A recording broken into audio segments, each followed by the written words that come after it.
কেতিয়াবা ইংৰাজী শব্দৰ অসমীয়া প্ৰতিশব্দ বিচাৰি আপোনালোকে হাবাথুৰি খাইছে নেকি? বা আপোনালোকৰ ঘৰত যিখন অভিধান আছে, ডিকশ্যনেৰী আছে, সেইখনত ইংৰাজী শব্দৰ অসমীয়া প্ৰতিশব্দ যিবিলাক আছে সেইবিলাক বিচাৰোঁতে আপোনাৰ যথেষ্ট সময় নষ্ট হৈছে নেকি? যদি এনেকুৱা আপোনালোকে অসুবিধা পায়, তেনেহ'লে সেইবিলাক অসুবিধাৰ পৰা হাত সাৰিবলৈ বা সেইবিলাক সমস্যা সমাধান কৰিবৰ কাৰণে আজি মই আপোনালোকৰ কাৰণে এই ভিডিঅ'টো লৈ আহিছোঁ। তেন্তে এই ভিডিঅ'টোৰ মাজত কতো স্কিপ নকৰি আপোনালোকে সম্পূৰ্ণকৈ ভিডিঅ'টো চাব। আৰু মোৰ চেনেলত যিবিলাক নতুনকৈ আহিছে তেখেতসকলে অনুগ্ৰহ কৰি মোৰ চেনেলটো ছাবস্ক্ৰাইব কৰি দিব। আৰু ভিডিঅ'টো চাই কেনেকুৱা পালে আপোনালোকে নিশ্চয় মোক কমেণ্ট কৰি জনাব। তেন্তে বলক ভিডিঅ'টো আৰম্ভ কৰোঁ।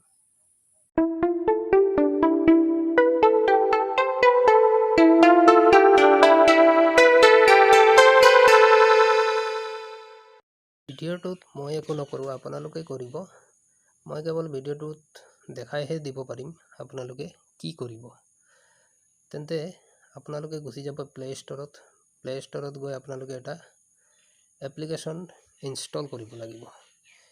এয়া মোৰ মোবাইলত মই দেখাই দিছোঁ এপ্লিকেশ্যনটো।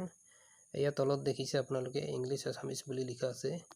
এই এপ্লিকেশ্যনটো আপোনালোকে মোবাইলত ইনষ্টল কৰি ল'ব। ইনষ্টল কৰাৰ পাছত আপোনালোকে এইটো এপ্লিকেশ্যনটো খুলি ল'ব। প্লে ষ্টৰৰ পৰা কেনেকৈ ডাউনলোড কৰিব লাগে, কেনেকৈ ইনষ্টল কৰিব, সেই বিষয়ে মই একো নকওঁ, আপোনালোকে জানেই।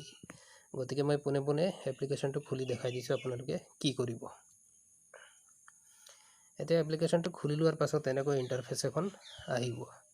ইয়াৰ পাছত আপোনালোকে ওপৰত দেখিছে চাৰ্চ ৱৰ্ডছ বুলি লিখা আছে।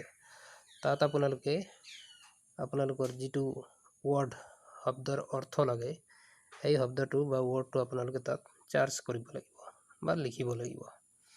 তেন্তে আপোনালোকক মই ছাপোজ উদাহৰণ দেখাই দিব পাৰোঁ। ধৰি লওক ইয়াত আপোনালোকে কিবা এটা শব্দ লিখিব। মই এটা দেখাই দিছোঁ। ধৰি লওক ইয়াত লিখিছে ফ্লাৱাৰ বুলি লিখিলে, ধৰক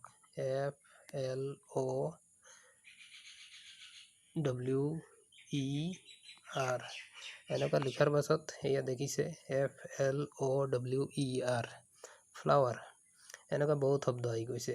এয়া দেখিছেনে, তললৈকে চাব পাৰে। তো ইয়াত যিটো আপোনালোকে বিচাৰিছে সেই ৱৰ্ডটো আপোনালোকে চাৰ্চ কৰি দিব পাৰে। এনেকুৱা লিখাৰ পাছত আপোনালোকে ধৰক ফ্লাৱাৰ লিখিলে, এনেকুৱা ফ্লাৱাৰটো টাচ কৰি দিলে, এনেকুৱা আহি গ'ল। এতিয়া ফ্লাৱাৰৰ অৰ্থ কি হয়? ফুল, পুষ্প, ফুল গছ, ফুল, ফুলি উঠ, এনেকুৱা দেখিছে। এনেকুৱা খুব ধুনীয়াকৈ শব্দৰ অৰ্থবিলাক পটককৈ আপোনালোকে সময় নষ্ট নকৰাকৈ মোবাইলতে আপোনালোকে এই এপ্লিকেশ্যনৰ জৰিয়তে পাব পাৰে। কাৰণ আমাৰ ঘৰত যিটো ডিকশ্যনেৰী থাকে সেইটোত বিচাৰোঁতে আমাৰ কি হয়, যথেষ্ট সময় লাগে। কিন্তু মোবাইলত এই সময়খিনি আমাৰ কি হয়, বাচি যায়। আৰু চাব পাৰে ইয়াত এনেকুৱা বেলেগ কিবা আৰু শব্দ লিখিব পাৰে আপোনালোকে। ধৰি লওক আপুনি লিখিব বিচাৰিছে বাৰ্ড মানে চৰাই।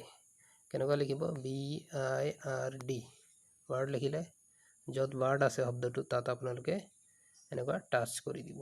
এনেকুৱা লগে লগে আহি যাব। ইয়াত দেখিছে চৰাই, পক্ষী, বিহংগ, ডেউকাৰ সহায়ত উৰিব পৰা এবিধ অণ্ডজ প্ৰাণী, ইয়াৰে কিছুমান উৰিব নোৱাৰে। এনেকুৱা আপোনালোকে বিভিন্ন শব্দ, গোটেই ডিকশ্যনেৰীৰ শব্দখিনি নাপালেও অন্ততঃ আপোনালোকে 50% শব্দ এইখন এপ্লিকেশ্যনত আপোনালোকে পাব পাৰে, এই ডিকশ্যনেৰীখনত পাব পাৰে। তেন্তে ভিডিঅ'টো আৰু দীঘল নকৰোঁ, ইমানলৈকে থাকিব। আপোনালোকক যদি ভিডিঅ'টো ভাল লাগে তেনেহ'লে কমেণ্ট কৰি জনাব। আৰু যদি নতুন কোনোবাই চাই আছে মোৰ ভিডিঅ'টো তেনেহ'লে আপোনালোকে ছাবস্ক্ৰাইব কৰি দিব আৰু লাইক কৰি দিব। আৰু ভিডিঅ'টো ইমানতে সামৰণি মাৰিছোঁ আৰু চেষ্টা কৰিম আগলৈ বেলেগ নতুন ভিডিঅ' আপোনালোকৰ কাৰণে লৈ আহিবলৈ। তেতিয়ালৈ আহোঁ, ধন্যবাদ।